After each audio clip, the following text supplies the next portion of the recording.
Hello, welcome to Art Appreciation, Art 111. I am your instructor, Nancy Briggs. I'm very glad you signed up for the class. A quick overview. This course is designed to provide you with a comprehensive understanding of several approaches to appreciating art. You're going to learn the language used to describe and look at art. You're going to understand the materials and techniques used to make art. Hopefully, you'll appreciate the process of making art because you're going to make art yourself. You're going to analyze art through the lens of an overarching themes. Each unit is a theme, and you'll recognize the context of art through history. So you're going to have all different ways of appreciating and understanding art. So the course is designed, there's an introduction unit, which is this week, and then 8 units. For the units, other than the intro, which is only 1 week, you will have 2 weeks to complete all of the work in that unit. However, the course is considered a once a week course, so you must submit at least one assignment per week to be considered present, and I'll talk more about that. So for the weekly workload, the intro is just a very light workload. You're going to get used to Canvas if you haven't used it before. We just started it this summer. And the textbook, and you're going to find your way around the course and take little a little quiz, and you're going to do one chapter from the textbook. It's a very light week this week. But then we start right into Unit 1 next week, and you can see the deadline here, September 7th, where you'll have all this work to do, but it's really 2 weeks worth of college level work, okay? I have divided each unit into 2 different weeks as a suggestion. And I do suggest that you do them in this order because it makes the most sense. I've designed the course to make this the most sense. It's theme wise and all different things that you're going to do with this information that makes the most sense. And this is also broken up into very easier amounts of work to do per week. Okay, that said, if you are a procrastinator and you're always waiting to the last Sunday, you're waiting till Sunday, September 7th, I'm going to tell you right now, this is too much to do in one late evening at 10 o'clock, or to do it successfully, I'm going to say. So please pace yourself if you feel that, you are a procrastinator. Please just take this as sort of like what you should be doing, not just a suggestion. Okay, it's more successful for you if you don't wait to the last minute. Okay, and just to reiterate, so these 2 weeks, everything's due September 7th, but the first week in between the intro unit and the this unit here, what's that? That's September. No, it's August something. You have to do at least one of these things other than a reading. You can't just read or log in. You have to earn a grade to be considered present. Okay, so attendance and work are related in that you have to do at least one thing per week to be marked present, but the deadlines for the units are the deadlines. Okay, so there's a little bit separate issue right there. All right, again, Sundays at 11:59 p.m. When I log in on Monday, I will look and see if you've done any work for the week. If you haven't, you'll be marked absent. Okay, and this is the coastal policy here, that if you are absent for 2 weeks in a row, you will be dropped. If you're absent for 2 different classes, like not in a row, on the 3rd time you're absent, you will be dropped. Okay. And I'm just going to put it out there. If you've missed all this work, you'll be way behind. And reinstatement is not an automatic. That is up to me. And I will look at all the work you missed, which you won't be able to make up, and look at your grade, and then we'll decide if it's most successful for you to be reinstated or to not be reinstated. Okay, so the course schedule, which I've sent to you, and I just put subject to change. You never know in the fall with the weather.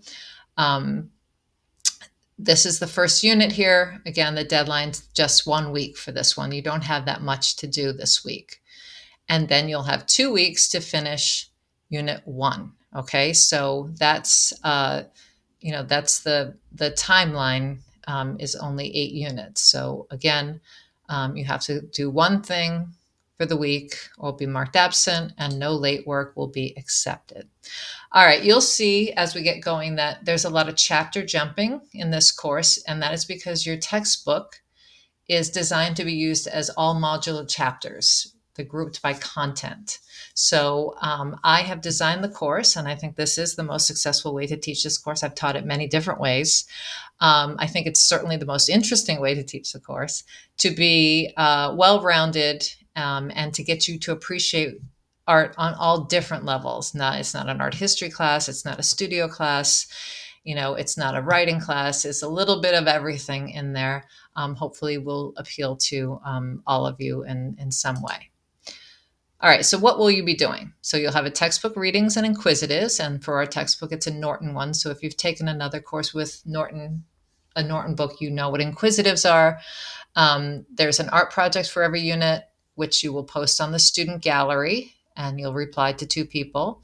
There are supplemental readings and videos, and then there are image notes that you will take based on these supplemental things, and then a written discussion forums, which you will make a reply to. And these are for every single unit. This is how things are divided for grade. The inquisitives are 15%. The projects are 25%, with your gallery posts, which has an artist statement usually and and 2 replies. There'll be unit forums. The written forums are 15%. Your chapter notes are 25%. And then the final project is 20%. Please note there are no tests. I'll go over the chapter notes are set up as a test, but that's just for grading. You get to work on those for 2 weeks. So there are no tests to take. So hopefully that's good news. All right, and everything will have a rubric associated with it, so you know exactly how you're going to be graded.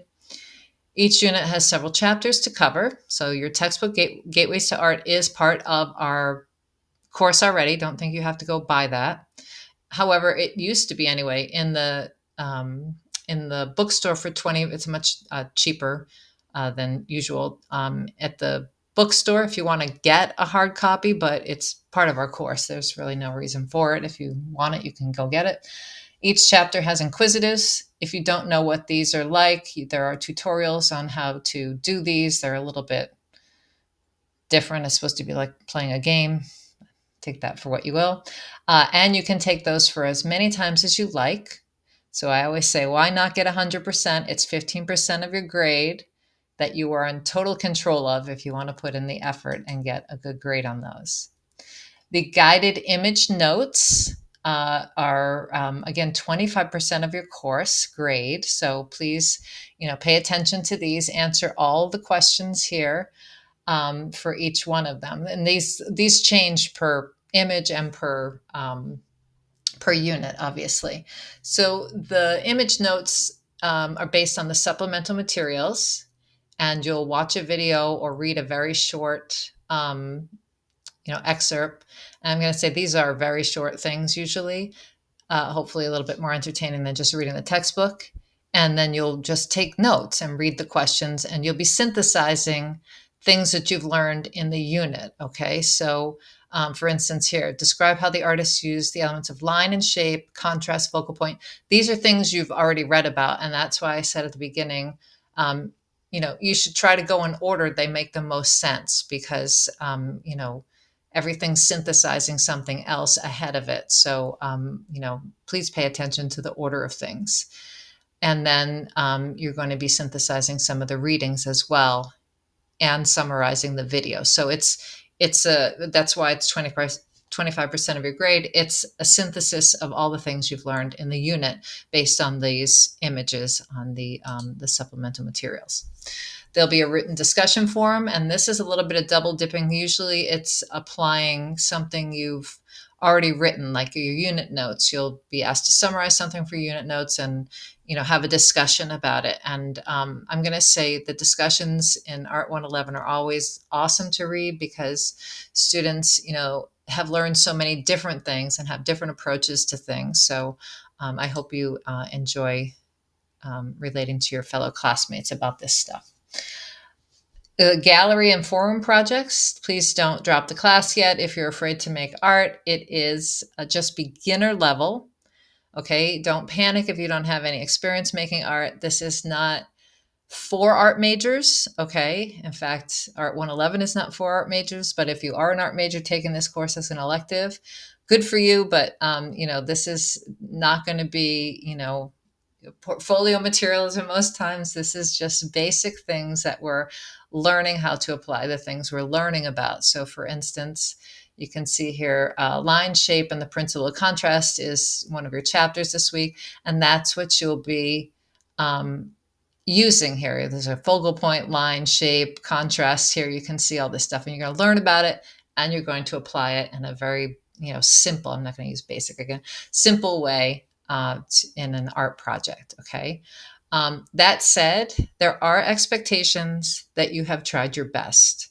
I've been an art teacher for a lot longer than most of you have been alive, probably. And I'm going to say it is very obvious if you just slapped it together late Sunday night. Okay. So please do your best, like make some effort. This is a college level art class, this is an art credit. So please, put in a little bit of work to do these things.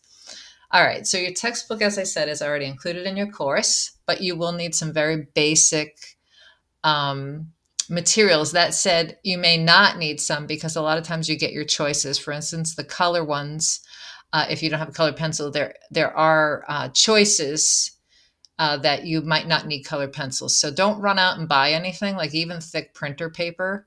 If you want to go to the library and look around for some of that or something, you don't need to spend any money really. A lot of this stuff you might even have around your house already. And you can always contact me if you have a question about how to go about finding this material. Okay, no late work is going to be accepted. I want to just make that clear. The 2 lowest grades on your inquisitives will be dropped, so there's a little padding there if you should happen to miss one of those. I know that they seem a little bit tedious sometimes, but such is the way of life. Okay, so just to justify this no late work, if you're working 2 weeks behind schedule, things like the gallery form, which is 25%, and the written form, which is 15% of your grade, nobody's going to go back and have a conversation with you about these things. So it's just what I call pro forma. You're just passing in a piece of paper at that point. So uh, I want everything to be an authentic learning experience in this course. So, I hope you approach it in that way. All right, let me just look at the course with you for real quick, because most of you might be new to Canvas. So when you log in, this is a student view here, you will not see a lot of the stuff I'm showing you because you have to take that verification quiz before you can see anything. Just do that right away. I'm just going to say it's, it's a coastal thing. It is the same quiz for every online class, but you do have to take it for every class or you're not fully enrolled in the course. You'll be dropped from the course if you don't take it by the census date. So just get that over with, and then you can see the rest of the stuff. And there are things due before the census date. So you would have missed a whole unit's worth of stuff that can't be turned in late. So just do that, and then you'll see everything I'm showing you. All right, so Canvas, you can get to the modules down here, but everything you need is just right here on the left. And then when you take the verification quiz, you can see all the stuff you need to do here. The course calendar is here, so it stacks up everything that's due each Sunday. All right, so in many ways, Canvas is a lot easier than Blackboard, especially for students. I'm going to say it's a little trickier for instructors, but for you guys, like everything's just there. You don't have to like click around a lot and open a lot of stuff to see everything. So you're going to start right here and take the verification quiz, and then all this stuff is just information, which is like it's parsed out, but all of that stuff is on your syllabus. When you're watching this video, you would have already gotten the syllabus and the timeline. I would have mailed that to you already. So you'll already be a leg up. You'll have this stuff read. Here's the unit overview, and I'll just show you that. So you see each unit has this. It's the thing I just showed you on the slides there. It's just the easiest way. Click that open and you can see all the things that you need to do for the week and the due date. All right, so that's right there for you. And so all of this stuff is your intro that you have to have due by August 24th, the first Sunday. So there's, these things which you've already read, and you're going to take a little quiz, which will take about 2 minutes on the syllabus and stuff, just so I'm sure that you read it and you know the policies. Then you're going to read the introduction from our textbook. And when you click this, just keep clicking through. You shouldn't have to register, especially if you've taken another Norton thing. Uh, then there's the inquisitive that goes with this chapter. And again, that should be pretty simple too. And I should say the inquisitives, there's also a place you can click and it goes to the part of the reading that gives you the answer. So, it's set up to, I don't know, look a little tedious maybe, but just get through the inquisitives. All right.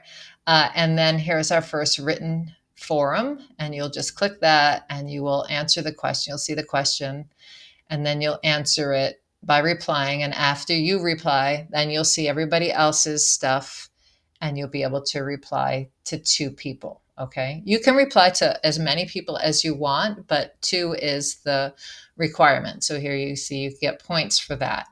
All right. So don't forget to go back and do that. So you get the most points. All right. So, you'll look at the rubric, read the instructions, answer the question, and then you'll see everybody else's. The first intro unit does not have a project. It's just a week long. All right, then you can see that Unit 1 looks a lot longer because it's not due for another 2 weeks. It's not due until September 7th. So again, there's the overview. And that's the one I showed you on the PowerPoint with the 2 divisions there for how you should do this. And I have it in the order that you should do things, right? So there's all the chapters with their quizzes. Then there's the gallery project that is based on these chapters, the things that you've learned. And then there's the supplemental materials, the videos and the readings. And then there's the notes that you'll take that go with these supplemental materials. So everything's in order. So if you start skipping around, things aren't going to make sense to you. So please just go in order, and then it will all it'll be much easier for you. Then you don't have to go back and try to look things up and things like that. All right, just one thing about the image notes. It is set up as a quiz so I can grade it so that each one has like its image and its writing. But students have had troubles with this because it's a quiz. If you log out or something, it's not saved. So what you want to do is use the notes primer. And when you click that, it will show up. But if you click on this, it will download. There it is. And you can open that and you can just work right on that. Okay. So then you can answer the questions right on the form. And then when you're ready, you can go back to the test. So that you'll just keep on your computer or your laptop, whatever you're working on. And then when you're ready, when the notes primer is done, you'll just click the notes and you'll just copy and put the pictures are already there. You don't have to say those. Just paste in your answers for that. Okay. So these are the same thing. This is just what you can work on. This is what will not be saved if you start working on it. All right. And then the Unit 1 discussion forum is based on these as well. All right. So this is why it makes more sense for you time-wise and knowledge-wise to work in the order that I have put everything there. Okay. So hopefully this all makes sense. After you get the first unit done, you'll be very familiar with how to do everything. So when you see these little bubbles here, that means it's a discussion, right? So the gallery project is on this one. There's the slideshow here that shows you how to make the thing. And when you reply, you'll actually put your project there with your artist statement, and you'll submit that, and then you'll be able to see everybody else's project as well. Okay, so I'm always available to help you or to clarify anything for you. Please get in touch with me. I'm not on campus, so the best way obviously is through email, and that you can do. It's right on your information I just sent you before, and this video will be right here also. Okay, so get in touch if you need help. I am here to help you be most successful in this class, and I hope you'll take advantage of that. Okay, thank you.